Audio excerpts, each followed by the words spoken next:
It's 1545, and the pride of Henry VIII's navy is surging through the waves just off England's southern coast. Ahead is the vast French Armada, outnumbering the British fleet and intent on invasion. And after nearly 35 years afloat, the Mary Rose is about to meet its end. Centuries later, the secrets of this Tudor warship will finally be revealed. Centuries after Henry VIII's warship sank, experts unraveled the details of its crew. For 3 decades, the Mary Rose was the jewel in the crown of the English Navy, bringing war and chaos to Scotland, Brittany and France. But when enemy forces made their way across the Channel, the warship was called upon to play its part in defending Henry's kingdom. Sadly, it would not survive the battle. In the waters off the Isle of Wight, the Mary Rose foundered and sank, along with most of its crew, who by some estimates could have numbered as many as 600 souls. And for centuries, it lay rotting at the bottom of the Solent, just a few miles from its home port. Then, in the 1980s, the wreck was recovered, revealing a fascinating glimpse into the past.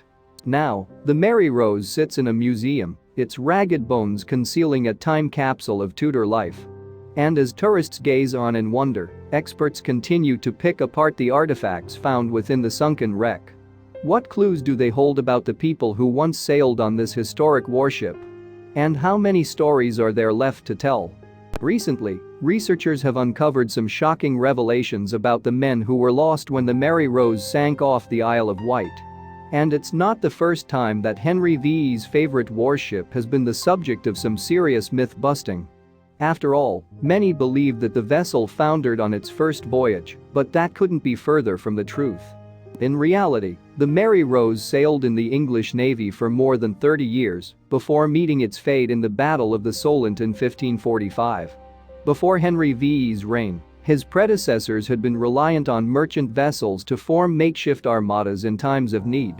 But with the maverick monarch's rise to power, all that changed. After his coronation in 1509, Henry VIII quickly established a naval force to aid him as he waged war on the fringes of his kingdom.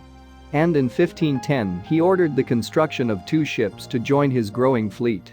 Later that year, the Peter Pomegranate was launched from Portsmouth in southern England, followed by the Mary Rose in 1511. As a custom-built warship, the Mary Rose was unusual for its time, the perfect symbol of Tudor might at sea. And unlike its sister ship, it was fully equipped with a sizable complement of large cannons. According to legend, Henry VIII played an active role in developing the design, which might explain his reported devotion to the vessel. Indeed, several sources record that the Mary Rose was the Tudor monarch's favorite ship of all. And it certainly did him proud. Just 1 year after its launch, the vessel sailed at the head of the English Navy to Brittany, where it helped deal a devastating blow to French forces. Later, in 1513, the Mary Rose helped the English to victory against the Scottish, shipping troops north to the Battle of Flodden. But over time, Henry's appetite for war appeared to wane. As his kingdom inched towards peace with France, the monarch's favorite vessel settled into semi-retirement. Then, in the mid-1530s, tensions flared once more. With a possible war in Europe back on the agenda, the Mary Rose was refurbished and prepared for battle. And although the expected conflict with France and Spain did not materialize, it wasn't long until Henry found another use for his prized warship. In 1545, a fleet of French vessels set out to conquer England, and the king was forced to mount a naval defense. As French troops landed on the Isle of Wight, Henry's warships sailed out of nearby Portsmouth. And despite being vastly outnumbered, they managed to repel the invading forces. The victory, though, was not without its devastating losses. After firing a broadside on the advancing French vessels, the Mary Rose swung round to employ the weapons on its opposite flank. But something went wrong. According to the Mary Rose Museum, there is just one witness account on record that tells of the fate of the Mary Rose. Apparently, the great warship listed as it turned, slowly keeling over on its side. Whatever the reason, the crew stood little chance as the vessel's starboard side dipped beneath the waves. Within minutes, the Mary Rose was consumed by water, sinking down to the bottom of the Solent and sending most of its hands to a watery grave. But although Henry VIII lost his favorite warship that day, victory was still within his grasp. After a long standoff, the French Armada eventually retreated, putting an end to the attempted invasion. Just 18 months after the Battle of the Solent, Henry VIII passed away at the age of 55. His beloved Mary Rose, then, had been with him throughout almost all of his reign. But the wreck would keep its secrets for long after the controversial monarch's death. In fact, to this day, nobody is sure exactly why the vessel sank. According to one explanation, the Mary Rose foundered due to the errors made by an inexperienced crew, with gun ports having been mistakenly left open. Others, though, have argued that a gust of wind struck the ship at the wrong moment, prompting it to capsize. Do either of these theories explain what happened? Or might the French Armada have succeeded in sinking the vessel, courtesy of a cannonball? For hundreds of years, the truth about the sinking of the Mary Rose remained unknown. But when divers located the wreck in 1971, historians must have hoped that some of its mysteries would finally be solved. First, though, they would need to raise the Tudor vessel, no small challenge. After years of preparation, an operation to bring the Mary Rose to the surface began on October 11, 1982. As onlookers including Henry's distant blood relative Prince Charles watched, the 437-year-old wreck was slowly raised above the water. And though the process was plagued by problems and last-minute hitches, the remains of the warship were eventually back on dry land. Today, a dedicated museum houses the Mary Rose in Portsmouth, the same city where it was built hundreds of years ago. And ever since the 1980s, experts have been hard at work unraveling the secrets of this history, as well as the sort of relics that you might expect, such as weapons and guns. Researchers have also retrieved a number of personal items from the wreck. And together, they serve as a time capsule, giving us a glimpse into Tudor times. But this isn't the only way that for years, everything from musical instruments to jewelry have hinted at the lives of those who went down with Henry VIII's favorite ship. Recently, though, researchers have been using more complex techniques to reveal some surprising insights into these mariners' stories. So who exactly were they and how did they come to be aboard the Mary Rose? Of course, you would be forgiven for thinking that the crew of this vessel would have hailed from Portsmouth or somewhere nearby. After all, how diverse could Tudor England really have been? Well, a series of studies have revealed that men actually came from far and wide to join the crew of Henry VIII's famous warship. Indeed, in March 2019, a team of researchers from Portsmouth and Cardiff universities announced the finds of their latest study. Using modern bone structure and DNA analysis techniques, they had analyzed the skeletons of 10 individuals whose remains had been found on board the Mary Rose. And what they uncovered was fascinating. According to reports, 4 out of the 10 skeletons appeared to belong to individuals born in southern Europe. And that's not all. Apparently, a 5th skull found in the wreck also boasted an unexpected provenance. In fact, the team headed by Swansea University's Drive. Nick Owen believes that these remains could have belonged to a man of North African descent. Having studied the skull of one of the men who went down with the Mary Rose, we have found the bone structure was consistent with someone who had North African features, and DNA evidence seems to back this up, Dr. Owen told the BBC in 2019. Today, with a much more mobile world population, it would have been harder to isolate, but in the 16th century, it's easier to pinpoint facial characteristics to a specific location.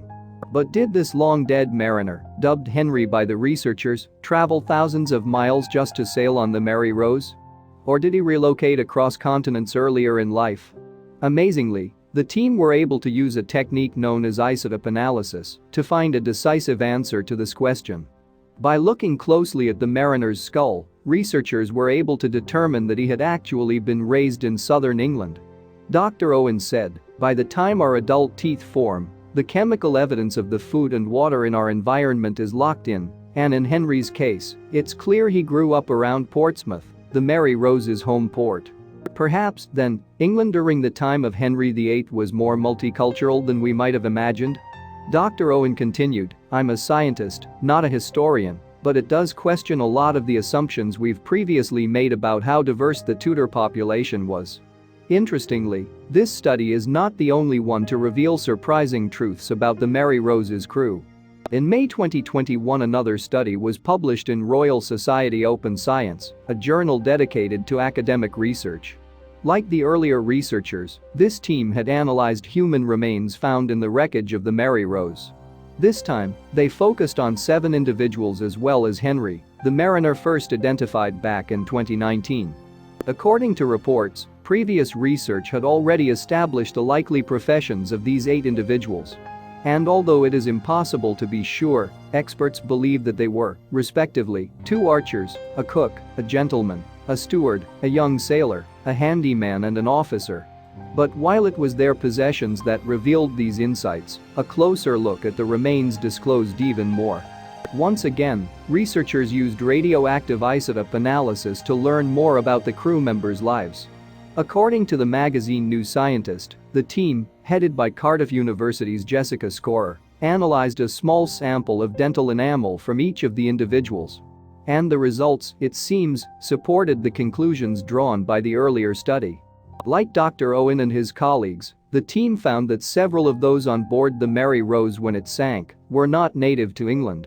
This time, they discovered that 3 out of the 8 individuals studied may well have hailed from somewhere further south, potentially the European coast.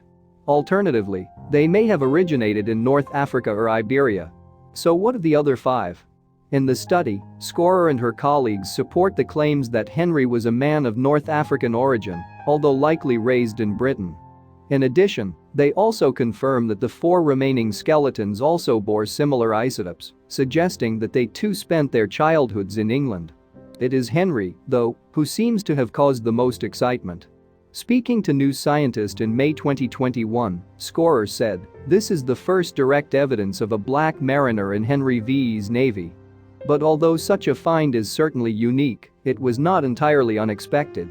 In fact, records have long suggested that minorities did indeed work as mariners in Tudor England. There were extensive trade networks across Europe and much further afield at that time, the University of Aberdeen's Kate Britton told New Scientist.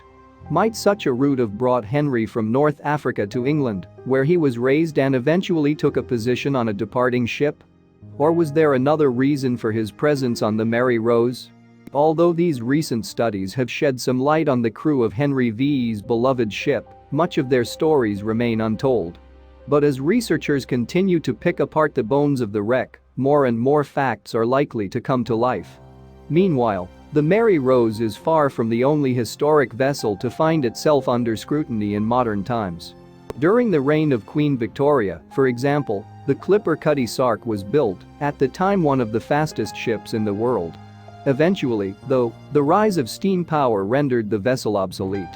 Eventually, in the 1950s it was relocated to Greenwich and London, where it was placed on permanent display.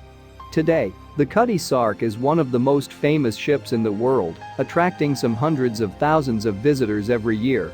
Despite enduring 2 devastating fires, the vessel remains a rare relic from the age of sail, one of the last of its kind found anywhere in the world. And by exploring its decks and cabins, tourists are afforded a glimpse into a way of life that has been lost. At the same time, back in Portsmouth, the HMS Victory also survives as a floating museum. Just as the Mary Rose sailed at the head of Henry VIII's navy, this vast vessel served as the flagship for Admiral Nelson's fleet. And 40 years after its launch in 1765, it played a key role in the Battle of Trafalgar, part of the Napoleonic Wars.